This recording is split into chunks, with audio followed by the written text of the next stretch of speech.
Okay, pilots, here we are with the HSD 6 kg Arctic Camo Aggressor F-16. And I'm going to go through the startup procedure for the simple reason that I just haven't seen very many videos out there going into detail on this, and I just thought it hopefully would be useful for some of you guys. And if you're just getting into turbine jets, safety is everything. I mean, we are flying and operating an actual jet engine that is capable of turning into a blowtorch and scattering itself if you're not careful, or things happen. So just remember, safety.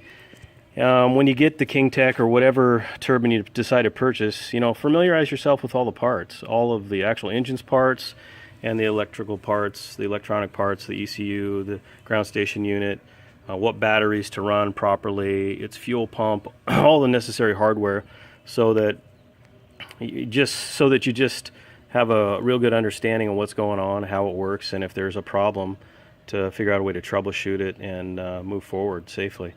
The manual for the KingTech is amazing. Whatever machine engine you purchase, just read the manual cover to cover. It can't hurt, and there's a lot of useful information for these things. So with that being said, I'll go ahead and just kind of show you. You're going to need, for this particular airplane, a couple of batteries. What they do is, I've got adapters on the end of mine. They're running two LiPo 3 cells to power all your surfaces and landing gear. So that's independent of the actual turbine battery, or GSU and ground station unit, and the ECU and what it needs. It wants just basically 10 volts. And the best way to do that, I talked to Dirk at length about this, is just get there. Momentary pause, guys. Sorry about that. Anyway, back to the LiFe battery. So a 21 milliamp 3S20C LiFe battery, and that gets you the proper voltage for your ECU computer to run the turbine. Anyhow, you got to get fuel to this thing, so we'll talk about that for a minute. Here's the inlet. I didn't waste time showing you guys how to fuel, but I have a can here that can fill it and empty it. We're just going to put a little fuel in for this startup. Whatever works for you guys. You don't have a very big hose here. It fills up the UAT and then goes into the tank, obviously. And so the engine's always running bubbleless fuel. That's the intent. And you have your fuel shutoff valve here, which you want to make sure you turn on before you light the engine off. I've made that mistake and quickly jumped back there to turn that thing on. So I'm going to plug these guys in. Basically, I was saying you have the two to run the two distribution boards, and then the one for the computer. Plug that in, and then we're ready to go. Alright guys, we're back here real quickly. Again, safety, make sure you have your fire extinguisher, either CO2 or halon, kind of a requirement by the AMA when you're flying turbine jets. We're all plugged in. You can hear the servos buzzing away. One of the things I forgot to go over when I was kind of doing the top and bottom, which we can do now. I set this up to have flaperons because there's no traditional flaps.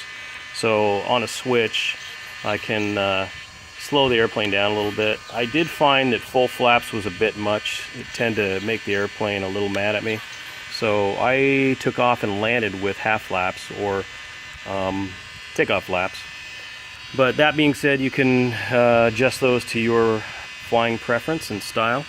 So we're going to go ahead and go through the sequence here. One of the things that you're going to have to do is program your, basically there's no throttle cut with this, the computer's doing that, but you are programming your trim switch so that there's only three positions, a full top, center, and a bottom, and that's what actually triggers the unit to self-start, and also do the auto sequence cool down when you shut her down.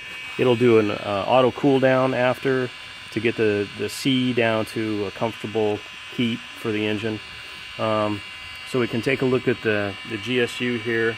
You can see it says trim low, throttle off, There's no RPM. We're reading 10 volts on the bottom left there, and it's reading 24 C is the engine temperature at this minute.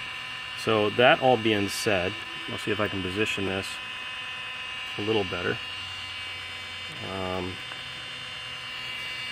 How you start this is once you've got your batteries plugged in, your transmitter on, I'll click it up one trim level, and you'll see it says ready, and then throttle idle and trim low.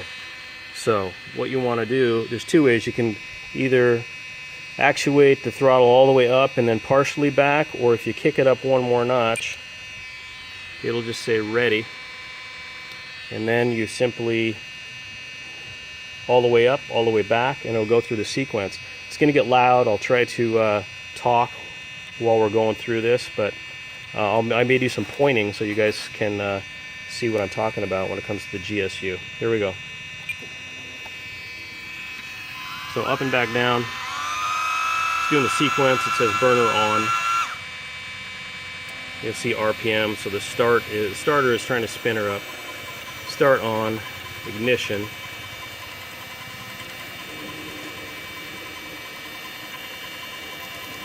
Again, make sure you have that shut-off valve open. You're going to hear stage 2. There we're getting some RPM.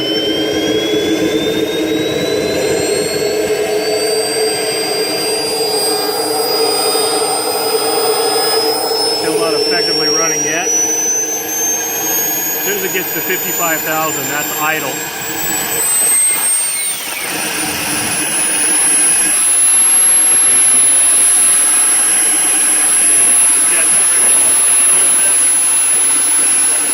Brakes, which is right down here.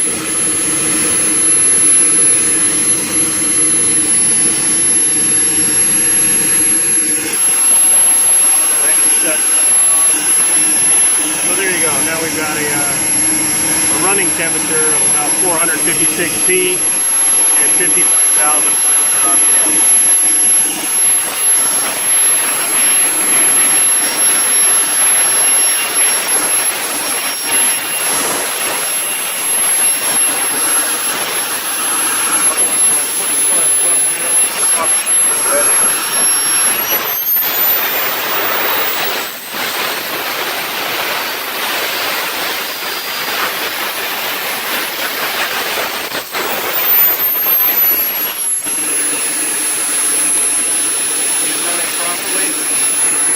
Shut her down. It's just a matter of coming over and clicking your trim off all the way to the bottom. And there she goes. Turn the fuel shut-off valve off. You're going to hear the auto cool down sequence initiate.